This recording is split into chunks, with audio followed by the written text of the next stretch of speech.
Bismillahirrahmanirrahim. Assalamualaikum. Welcome to the Bailish world. Today we are going to discuss lecture number 6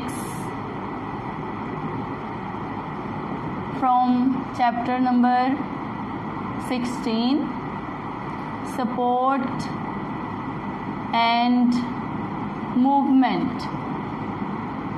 जी, हमने जो है ना वो इस चैप्टर के स्टार्ट में प्लांट्स की सपोर्ट एंड मूवमेंट डिस्कस की थी और आज के लेक्चर में हम एनिमल्स के बारे में डिस्कस करेंगे। सो हमारा आज का जो टॉपिक है वो है support and movement in animals.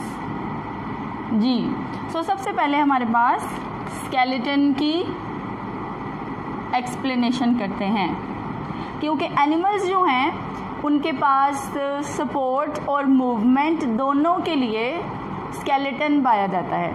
Skeleton body का फ्रेमवर्क है, एक हार्ड और रिजिड फ्रेमवर्क जो कि बॉडी को मुख्तलिफ जो है ना वो रोल प्ले करने में हेल्प करता है, जिनमें से स्केलेटन क्या करता है, प्रोटेक्शन प्रोवाइड करता है। ठीक है, जैसे कि हम अपनी बात कर लेते हैं, हमारा ब्रेन जो है वो स्कल के अंदर है। स्कल जो है वो एक हार्ड प्रोटेक्टिव कवरिंग है जो कि ब्रेन की क्या करती है, प्रोटेक्शन करती है। ठीक है, सो हमारे पास रिब्स जो हैं, रिब्स के अंदर लंग्स मौजूद हैं। रिब्स भी क्या हैं, रिजिड फ्रेमवर्क हैं जिन्होंने लंग्स को अपने अंदर क्या किया हुआ है, प्रोटेक्ट किया हुआ है। ठीक है, इसी तरह हमारी वर्टिब्रल कॉलम, रीढ़ की हड्डी के अंदर हमारी स्पाइनल कॉर्ड प्रोटेक्टेड है। तो देखें हमारे बॉडी ऑर्गन्स, वाइटल, बहुत नाजुक और बहुत ज़रूरी बॉडी ऑर्गन्स को प्रोटेक्ट करने के लिए स्केलेटन मौजूद है। उसके अलावा स्केलेटन क्या करता है, स्केलेटन बॉडी को सपोर्ट देता है।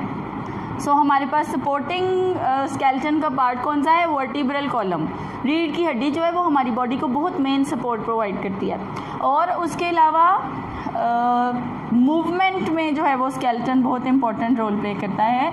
मूवमेंट, हमारी बॉडी की जितनी भी मूवमेंट्स हैं वो स्केलेटन की वजह से होती हैं। ठीक है, अगर सिर्फ मसल्स होते तो फिर बॉडी जो है वो उस तरह मूव ना कर पाती। ठीक है, मसल्स की कॉन्ट्रैक्शंस होती हैं लेकिन इस तरह की मूवमेंट ना होती।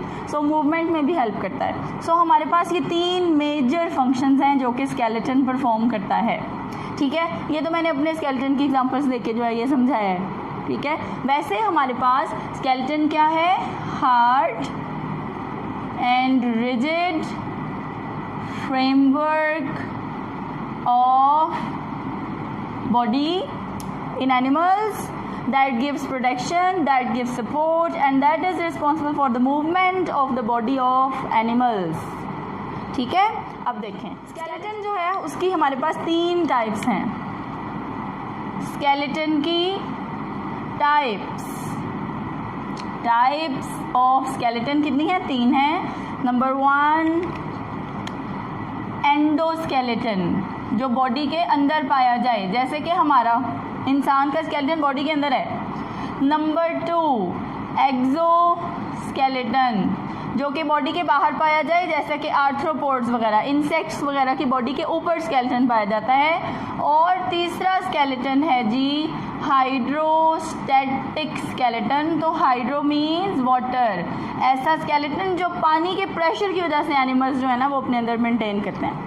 ठीक है, आप देखें जब हम ये हार्ड और रिजिड फ्रेमवर्क ऑफ बॉडी की बात करते हैं तब तो हम हाइड्रोस्टैटिक स्केलेटन को जहन में नहीं लाते, लेकिन यहाँ पर पानी भी हाइड्रोस्टैटिक स्केलेटन ही आज जो है वो हमने फर्दर डिस्कस करना है। एक्सप्लेनेशन से ही स्टार्ट करते हैं।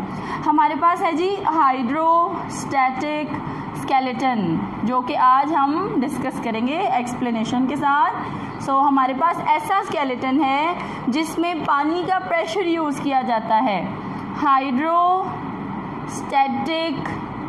प्रेशर, वाटर प्रेशर ही बॉडी को प्रोटेक्ट भी कर रहा है, वाटर का प्रेशर ही बॉडी को सपोर्ट भी करेगा, वाटर का प्रेशर ही बॉडी की मूवमेंट के लिए भी रिस्पॉन्सिबल है। सो ये सॉफ्ट बॉडीड एनिमल्स हैं जो नरम बॉडी वाले होते हैं, जिनकी बॉडी के अंदर बोन्स नहीं पाई जाती, जिनकी बॉडी के ऊपर कोई शेल नहीं पाया जाता, जिनकी बॉडी के ऊपर स्केलेटन नहीं है, उनकी बॉडी सॉफ्ट है बिल्कुल, उनके अंदर मौजूद है जी ये पानी वाला स्केलेटन। सो इसको समझने के लिए जो है ना वो हम अपनी फेमिलियर एग्जांपल यूज़ करते हैं। जैसा कि स्टूडेंट्स आप लोगों ने जो है ना वो डिस्कस किया होगा अर्थवर्म। अर्थवर्म जो है ना वो क्या है, एनेलिड है, एनेलिडा फाइलम से बिलोंग करता है, ठीक है, और एनेलिड है, एनेलिड का मतलब है सेगमेंटेड वर्म्स, सेगमेंट्स वाले वर्म्स। तो अर्थवर्म की बॉडी जो है वो सेगमेंटेड है और उसके सेगमेंट्स में पाए जाते हैं सेप्टा, ये इसके सेगमेंट्स हैं और इसके सेगमेंट्स में पाए जाते हैं जी, सेगमेंट्स को सेपरेट करने के लिए सेप्टा पाए जाते हैं जो हर सेगमेंट को कम्प्लीटली एक दूसरे से सेपरेट रखते हैं, ठीक है।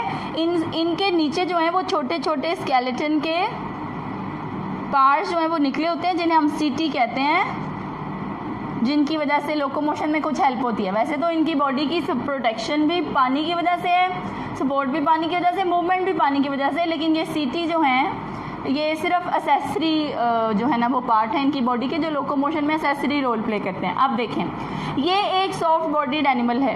अर्थवर्म जो है ना वो बिल्कुल सॉफ्ट होता है, उसके अंदर कोई बोन नहीं होती और अक्सर जो है ना वो बच्चे अर्थवर्म के ऊपर जो है वो सॉल्ट डालते हैं। जैसे ही अर्थवर्म के ऊपर सॉल्ट डाला जाता है ना तो अर्थवर्म जो है वो अपना सारा पानी लूज़ कर देता है और वो मर जाता है, ठीक है, क्योंकि नमक जो है वो पानी को हमेशा अपनी तरफ खींचता है। तो क्योंकि इनकी बॉडी के अंदर हाइड्रोस्टैटिक स्केलेटन है, वाटर जो है स्केलेटन का काम कर रहा है, तो जैसे ही सॉल्ट डाला जाता है तो पानी कहाँ आ जाता है, बाहर आ जाता है। सो देखें कि इसकी बॉडी के अंदर हाइड्रोस्टैटिक स्केलेटन पाया जाता है और उसी पानी की वजह से देखें इसकी प्रॉपर शेप भी है और पानी ने इसकी बॉडी को प्रोटेक्ट भी किया हुआ है और पानी जो है वो गैशियस एक्सचेंज के लिए भी रिस्पॉन्सिबल है। अर्थवर्म अपनी स्किन के थ्रू गैशियस एक्सचेंज करता है, पानी के अंदर ऑक्सीजन एब्जॉर्ब करता है, अंदर ले जाता है और पानी के अंदर ही कार्बन डाइऑक्साइड एब्जॉर्ब करके उसको बाहर निकाल देता है, ठीक है। सो हमारे पास यही रिस्पॉन्सिबल है प्रोटेक्शन, सपोर्ट एंड मूवमेंट के लिए। अब देखिए मूवमेंट हम डिस्कस करते हैं, सपोर्ट तो दी हुई है उसने, देखें शेप है उसकी, सपोर्ट है पानी की वजह से। अब देखें अर्थवर्म के पास दो तरह के जो हैं वो मसल फाइबर्स होते हैं, जिसमें से एक होते हैं लॉन्गिट्यूडिनल मसल्स जो थ्रू आउट द बॉडी लंबाई के रुख में होते हैं, और दूसरे कौन से हैं जी, हमारे पास सर्कुलर मसल्स जो कि ऐसे गोलाई में हैं, ठीक है। वर्टिकल और हॉरिजॉन्टल हमारे पास दो तरह के मसल्स हैं जी अर्थवर्म में। सो अर्थवर्म के ये लॉन्गिट्यूडिनल मसल्स, जब लॉन्गिट्यूडिनल मसल्स कॉन्ट्रैक्ट करते हैं तो बॉडी शॉर्ट हो जाती है, सेगमेंट शॉर्ट हो जाता है। देखिए हम इसे थोड़ा साइड पे ड्रॉ कर लेते हैं। ये हमारे पास अर्थवर्म का एक सेगमेंट है और ये हैं जी उसमें लॉन्गिट्यूडिनल मसल्स और ये हैं जी उसमें सर्कुलर मसल्स, ठीक है। अब हम इसी सेगमेंट को जो है वो दिखाते हैं। सबसे पहले मैं लिखने लगी हूँ कॉन्ट्रैक्शन ऑफ लॉन्गिट्यूडिनल मसल्स। जब लंबाई वाले मसल्स कॉन्ट्रैक्ट करते हैं तो सेगमेंट क्या हो जाता है, शॉर्ट हो जाता है, सेगमेंट शॉर्टन एंड ब्रॉडन और मोटा हो जाता है। जब लॉन्गिट्यूडिनल मसल्स कॉन्ट्रैक्ट करेंगे तो सेगमेंट क्या हो गया, देखें इतना चौड़ा सेगमेंट था, अब सेगमेंट क्या हो गया है, शॉर्ट हो गया है और चौड़ाई क्या हो गई है इसकी ज़्यादा, इसकी चौड़ाई कम थी, इसकी चौड़ाई क्या हो गई है, ज़्यादा हो गई है। जब लॉन्गिट्यूडिनल मसल्स कॉन्ट्रैक्ट करते हैं तो सर्कुलर मसल रिलैक्स हो जाते हैं, दैट्स वाई इसकी ऐसे जो है वो चौड़ाई ज़्यादा हो जाती है, ठीक है। अब दूसरी सिचुएशन हमारे पास क्या है, दूसरी सिचुएशन है कॉन्ट्रैक्शन ऑफ सर्कुलर मसल्स।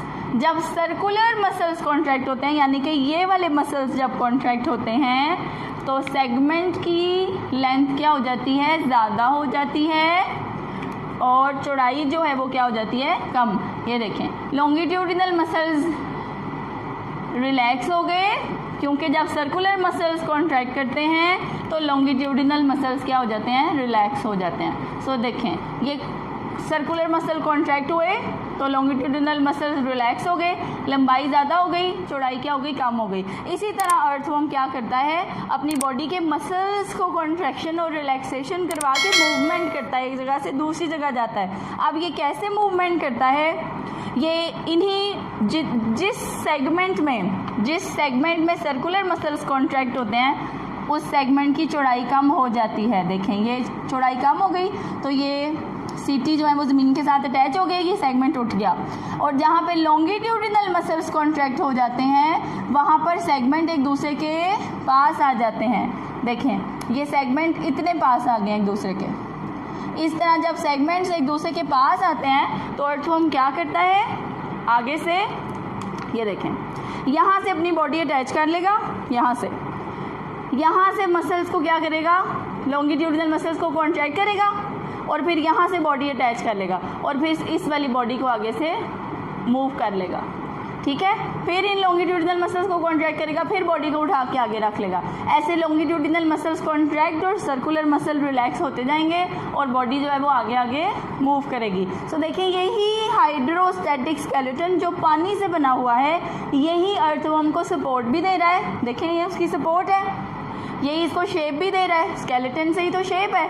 हमारी बॉडीज़, इंसान की जो बॉडीज़ हैं वो सब के बॉडी स्ट्रक्चर्स एक दूसरे से डिफरेंट हैं। किसी का स्केलेटन जो है वो थोड़ा चौड़ा है, किसी का स्केलेटन जो है वो ज़रा पतला है, फेस ब्रॉड होते हैं, फेस थोड़े से छोटे भी होते हैं। तो स्केलेटन जो है ना उनकी एक ये भी रोल है कि वो बॉडी को शेप प्रोवाइड करता है। ठीक है, सो यहाँ पर शेप भी है पानी की वजह से, यहाँ पे मूवमेंट भी है पानी की वजह से और यहाँ पे सपोर्ट भी है पानी की वजह से। सो ये जो स्केलेटन है ये कौन सा है, हाइड्रोस्टैटिक स्केलेटन। ये मैंने एक फेमिलियर ऑर्गेनिज्म डिस्कस किया है जो कि सब बच्चों को जो है ना वो पता होता है अर्थवर्म के बारे में। अब जो मैं डिस्कस करने लगी हूँ वो है निडेरिया से बिलोंग करने वाला। हमने पहले निडेरिया वाला पढ़ा हुआ है हाइड्रा, अभी जो है ना वो हम डिस्कस करने लगे हैं सी एनीमोन। डिस्कस करेंगे सी एनीमोन, निडेरिया से बिलोंग करता है, निडेरिया है सी एनीमोन। ये भी हाइड्रा जैसा ही है लेकिन कुछ जो है वो डिफरेंसेस हैं। मोटाइल ऑर्गेनिज्म नहीं है, ये एक ही जगह पे रहता है। ठीक है, सेसाइल है, एक ही जगह पे अटैच रहता है, रॉक्स के साथ चिपका होता है ये इस तरह। और ये जो है वो इसके क्या है, टेंटेकल्स हैं इस तरह। और इन टेंटेकल्स के बीच में जो है वो क्या पाया जाता है, माउथ पाया जाता है। और इसकी पूरी बॉडी के लेयर में इस तरह सर्कुलर मसल फाइबर्स पाए जाते हैं। ये क्या करता है, इसने अपनी बॉडी को सपोर्ट देनी है, इरेक्ट रहना है। अगर इरेक्ट रहना है मतलब खड़े रहना है तो ये क्या करता है, पानी अपनी बॉडी के अंदर ले जाता है और अपने इन सर्कुलर मसल को ऐसे कॉन्स्ट्रिक्ट करता है, कॉन्ट्रैक्ट करके माउथ जो है वो क्लोज कर लेता है। अब पानी जो है वो बॉडी के अंदर जा चुका है, मसल्स जो है वो कॉन्ट्रैक्ट हो गए हैं, माउथ जो है वो क्लोज हो गया है। सो अब वो जो पानी है अंदर वो दीवारों पे हाइड्रोस्टैटिक प्रेशर लगाएगा जिसकी वजह से इसकी बॉडी को सपोर्ट भी मिलेगी, शेप भी मिलेगी और इसके टेंटेकल्स भी वाटर से फिल हो जाते हैं जिससे वो मूवमेंट कर सकते हैं। इनके सिर्फ ये टेंटेकल्स मूव करते हैं, इसी से ये अपना शिकार पकड़ते हैं, इसी से ये सेंसिबल हैं कि इनके इर्द गिर्द क्या हो रहा है। ठीक है, सो ये सी एनीमोन के पास भी कौन सा स्केलेटन पाया जाता है, हाइड्रोस्टैटिक स्केलेटन पाया जाता है। ठीक है, वैसे तो 10th क्लास में बच्चों ने जो है वो 2 तरह के स्केलेटन पढ़े होंगे, एक एक्सोस्केलेटन जो बॉडी के बाहर है और एक एंडोस्केलेटन जो बॉडी के अंदर है। सो आज हमने एक नई चीज़ डिस्कस की है, that is hydrostatic skeleton present in soft bodied animals. ठीक है, जिनकी नरम बॉडी होती है उनके अंदर पानी वाला स्केलेटन पाया जाता है और वो स्केलेटन सारे रोल प्ले करता है जो कि इंसान का स्केलेटन परफॉर्म करता है फंक्शंस, जो कि एक्सोस्केलेटन इंसेक्ट्स में परफॉर्म करता है, बिल्कुल वही फंक्शंस ही पानी भी परफॉर्म करता है सॉफ्ट बॉडीड एनिमल्स में। फर्दर लेक्चर्स के लिए आप चैनल को सब्सक्राइब करें और अपनी बुक से जो है वो देख लें आपने क्या याद करना है। सो हमारे पास है जी चैप्टर नंबर 16 और चैप्टर नंबर 16 में है पेज नंबर 29 जिसमें support and movement in animals. इसमें आपने स्केलेटन की डेफिनेशन याद करनी है, फिर उसके बाद आपने हाइड्रोस्टैटिक स्केलेटन स्टार्ट कर लेना है जिसमें फर्स्ट में हाइड्रोस्टैटिक स्केलेटन की एक्सप्लेनेशन है, फिर उसकी 2 एग्जाम्पल से एक समझाया हुआ है, एक सी एनीमोन की एग्जाम्पल है और एक अर्थवर्म की एग्जाम्पल है। ठीक है, थैंक यू, अल्लाह हाफिज़।